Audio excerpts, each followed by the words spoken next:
So I'm delighted to say that we've got Justin and Marlene here. So Marlene's going to be talking to Justin and Ava, who's just finding somewhere to plug in their electric car. So we're so pleased to see you. I'm sorry you've had a bit of a difficulty getting here. No worries, no but worries. We're delighted that you're finally made it. So Marlene's going to talk to you a bit about, I know you've got loads to talk to us about today. Yeah, I'm just sort of thinking maybe we should make a start, and I know Eva will belong soon, and then we can include her in it. And we'll organise a wee cup of tea or coffee. Yay, get us warm, great. And we've just been telling Justin that we've got our own climate emergency here, and I've got my seat positioned to avoid the drip that's coming through. We're on the ground floor, and this is a 4 or 5 story building, so it's obviously creeping down a long way somewhere. Down. But it's just non-stop rain for days now. So anyway, look, it's really good to have you over here, and I heard you talk at the launch for the Commonweal, Our Common Home Green Deal plan. Great. That was a few months back Yep. now. Although you, along with almost all the other speakers, usually started off saying that Robin had already kind of said what you were going to do, because we know what Robin's like. Absolutely. He'd spoken. Yep. He'd spoken comprehensively at length. So. Now, I also know that you've been involved setting up Extinction Rebellion, getting it going. I'm sure you and Eva are not the only people who have been doing that, but I know you've been active in it. And you yourself are a forestry expert. That's right. No, I'm an anthropologist. I work with communities. So I work on community land rights in Africa. Yeah, with forest peoples. Yeah, that's absolutely. right. I was reading up a wee bit about that last week. So, did you have any direct input yourself into Our Common Home plan? Or? No, there was kind of conversation, a couple of meetings with Robin and others as they were kind of developing their expertise. But I was more kind of clapping from the sidelines while getting on with the kind of more of the interventions from the point of view of protests and really bringing the issue to life, which has happened over the last year in a way that just hasn't happened before. People have really tripped over it into kind of going, when the water's dripping through the roof there, it's not just a rubbish building, it's actually we're in a very, very different climate than we were before. Yeah. So that's been what I've been focused on. Yeah. What's your own opinion about that, about Our Common Home plan? I mean, yeah, it's great. I mean, it's a really good framework to build with, and we're kind of hoping that we can work with Robin and the rest of Commonweal and Common Home team, looking towards a National Assembly, a People's Assembly, probably in June, July, maybe outside Holyrood. We did one of these last year that was very much a kind of rebel camp, which is where Extinction Rebellion tends to be, taking action on the streets. Yeah. But this time much more inclusive and really drawing out the kind of the plans and what do we need to do to make a rapid transition in Scotland towards a just future. So actually a future that's much better for the vast majority of people, and for those who have too much, it's fine. They'll have a better life by knowing people around them are much better off. Yeah. And I mean, that's a message that resonates. I think that resonates quite strongly in Scottish society, and it includes the better off in our society who normally kind of go, well, if it's me that I'm paying a bit more tax or whatever, I'm fine. Well, there's that wonderful study, isn't it, that the spirit level, looking at countries across the world and showing how, the better off live longer when they're in a more equal society. The better off are healthier when they're... So it's not like a win-lose game. If everybody's better off, then that actually helps for everybody. It's not like some are benefiting from this. They think they are, but they're not benefiting. Yeah. I didn't know that. So it's an extraordinary study because it's counterintuitive. You wouldn't expect that. That actually, if you're looking at Nordic countries where the equality is much greater, then the wealthiest 10% live longer and are healthier compared to here, where there's much, much more inequality, or in America where there's much more inequality. So you don't benefit, even if you think you do from the top. That is astounding. I haven't read that study, because you tend to think of very much of the studies that show, that someone in Bearsden has got a 20-year better life expectancy than someone that lives in Shettleston, but that's there's a much bigger picture. We're all in this together, and I guess that's where the climate emergency comes in. It's not just a huge threat, because it actually could be the end for all of us, and therefore it's a threat to the wealthy and the elites. But it's actually an opportunity to change the whole thing, because we can't go on as we are. So I mean, that's why it's such an extraordinary moment to be alive. It's like, well, we either crack this or we're through. So let's crack it. That's really the approach that I think Robin takes, and certainly we take in Extinction Rebellion. It's like, face up to the seriousness of this. If you really see how serious it is, then we can make the kind of transformations that lots of us have been hoping for or working for over decades, but actually weren't possible because some people thought they could get away with it. This is showing you can't get away with it. No. Are you going to come on our side? Or are you going to stay on that side? Staying on that side, we're through. It's sort of crunch time. Crunch time, but that's why we need the kind of on the streets blockading and taking it really seriously that way, not expecting those with power to do anything, but making sure people in general realise that there's a force here to be reckoned with. We need to actually rise up in that sense. Yeah, and Robin, I mean, it's very interesting talking to Robin when he was in here to talk about the plan, because he's obviously feels really strongly how much he himself has benefited from just being involved in it, getting more acquainted with the details, seeing what's possible, and really strongly message from him saying that, it's made him a more positive. It's left them in a more positive mental state. Absolutely, because we don't realise how disabling it is to be living in this world where you kind of feel like you can't redo anything about it, and you may do your bit, but actually the overall situation is going way downhill, and that is totally depressing for everybody, even if they pretend they can push it out of their mind. So actually, if you face it, if you engage with it, if you see what you can do, suddenly the world transforms. It's a much, much better place to be in that sense. Yeah, that was Lena was talking about that. We had Lena Svedlow from Edinburgh undergraduate, and I heard her talking at the launch. And I did find it moving, and partly I found it moving because when I was her age, I was an undergraduate at Edinburgh University, and she was just talking about, the kind of how you can get disheartened. Well, it's stronger than disheartened and dispirited. It's depressed. Absolutely. It's despairing. For her, despairing, and for her, becoming an activist and getting involved more has helped turn that. Yes, I mean, it just does. Around. It's a really wonderful thing to do. And it's not, you could think of that as a kind of displacement activity, something to do to kind of, look, I'm engaged, so it's nothing to do with me. But it's not like that. It's like if you take on the enormity of the challenge, you can then see the enormity of the transition that's possible. So it's empowering? Totally empowering, yeah. But only if the paradox is, it's only if you let yourself realise how awful it is that it's empowering. So people kind of push that out of their minds. I don't want to think about that, as if that'll make them feel better. Actually think about it, look at it, and look at how much we need to change and see how we can change. And the beauty of what Robin's been doing is looking at actually, well, how do we do that in Scotland? How do we make that transition? And I guess we're looking now globally, in a sense. How do we make this transition globally? So we're starting off a whole process now of working from kind of face-to-face conversations through to national level assemblies. How do we get a global citizens' assembly that makes the kind of decisions that governments are incapable of making? So we need something that's even more ambitious than just a national level thing. We need to be creating something that's quite fundamental in that way. So what form would that citizens' assembly take? How would you get people to come to it? And Yeah, sure. Okay, so I mean, sorry, it's maybe Marlene that's interviewing you. No, that's fine. I'm just sitting here avoiding the drips. I'm fine. We're going to get in a wee hat. Okay, so in at a national level, Extinction Rebellion from this time last year was pushing for a climate citizens' assembly. We were pushing for the government to have a climate citizens' assembly. That wasn't really taken seriously. If you remember back in March last year, the Green Party pushed for an emergency declaration of Parliament in the Holyrood, and that was voted down by everybody else. 3 weeks later, after we'd had these huge demonstrations, both on Northbridge, blocking Northbridge, which I'm in court on Monday, Tuesday, Wednesday for that. Oh, are you? Oh, yeah, I tell you, it's just... Anyway, that's fine. But, having that blockade, which I never would have thought I've blockaded at Faz Lane and places, that seems fine. But to blockade your own people... Do you know what I mean? Blockading Northbridge, that felt like really outrageous thing to do. You're getting in people's way, you're stopping ordinary people, but it just felt like, actually, we need to take responsibility ourselves. We can't, it's not them. They'll never do anything unless we actually go, we demand this. And over those few weeks, everything changed. And actually, after that, Nicola Sturgeon declared an emergency, and the UK Parliament did the rest of it. Of course, they've done nothing serious about it, but they did nevertheless declare that we're in an emergency, and that was really, really vital.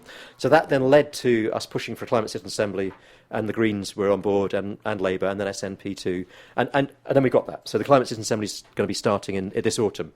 Scottish government's Climate Citizens' Assembly. That's good. And in the meantime, they've also got another kind of update on the climate targets in Holyrood as well, which didn't go as far as certainly didn't go as far as the Greens wanted, but went a bit further than they started off with. Absolutely. So I suppose that's how these things work. Yeah, I mean the thing is, what you want is, targets are one thing.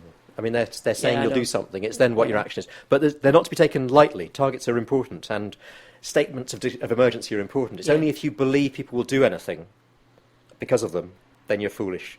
If you think they're pointless, that's foolish too, because it's great to have big statements of intent, but then we need to hold them to it. So, what's happening up in Fife just now with the flaring and all the rest of it, the stuff that was on Common Space this morning. I mean, I would say Common Space just such a fantastic... That morning brew just a fantastic digest of news. It's just such a superb... I mean, that's where I get my news now. It's like, OK, I can trust this, and it gives a really, really clear picture of what's going on and what's happening at Mossmoran now, and the call out to the ministers to come from Holyrood and actually get there and talk to people rather than avoid it. That was brought up in the chamber yesterday at Holyrood, Great. wasn't it? Yes, absolutely. During First Minister's question. Yes, because SEPA's just like, it's a neutered body, so it's supposed to be the environmental protection watchdog, but it's not. It's got the people in it who are from the industry itself and who aren't actually taking the issue seriously. So I think, again, it's people on the ground who are really demanding that this changes and shifts. And that's where the power is. It's with people on the ground. When they demand, then things change. When they don't demand, nothing changes. Yeah. It's strange. I mean, I remember when SEPA got set up, and it was set up in what seemed like a pretty,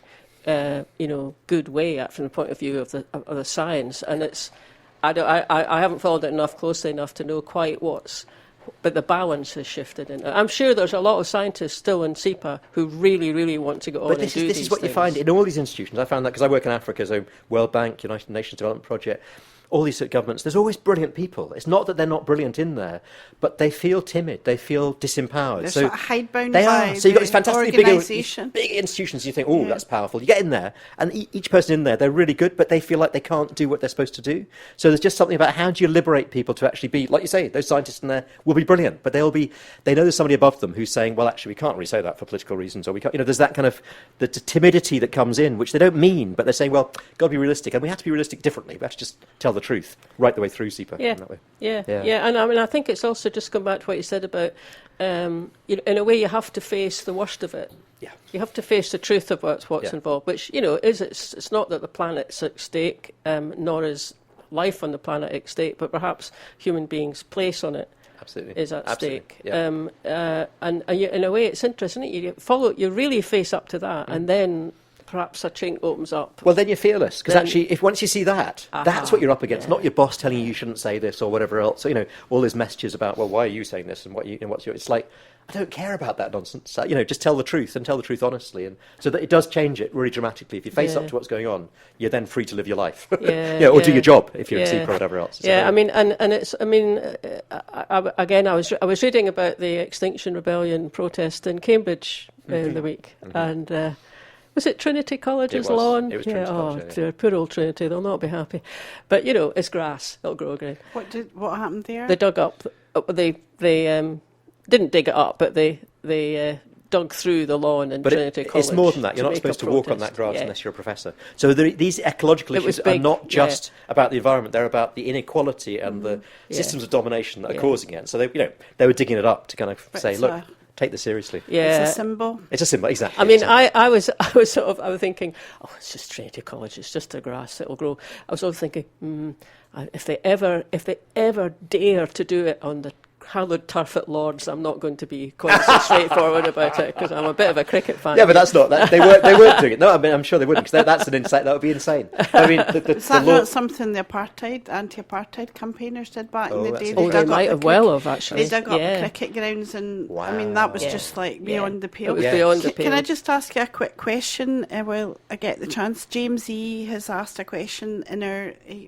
People send in questions, and he's asking you, Justin, what advice can you give to people who might want to get involved but they're unsure how to go about it? I'm not sure if he means to get involved in your actual Extinction Rebellion, perhaps. Or... Well, Extinction Rebellion, obviously the easiest way is to go on the internet and search Extinction Rebellion Scotland, and then you've got your meetings and when they're happening and where in Edinburgh, Glasgow, Dundee, Aberdeen and Highlands and so on. So that's the way to get involved in that way. But also, getting involved doesn't mean you have to get arrested. So just to be clear about that, because people often, what you see visibly is people getting arrested, but there's loads of other work, and just now we're starting off an engaged listening project, which is about really listening to where other people's problems are, trying to understand where they're coming from, and not trying to persuade anybody to take on the climate seriously, but for us to try and really understand what the other issues are, how they intersect with the climate issue, what we can do together. So that's a simple conversation with people around you, asking people what do they see as the biggest challenges around them, what do they see happening to address them, what do they want happening to address them, those three questions. So if he wants to get involved in that kind of level of work, so there's that's all sorts great. of roles ways, that people, if they're not maybe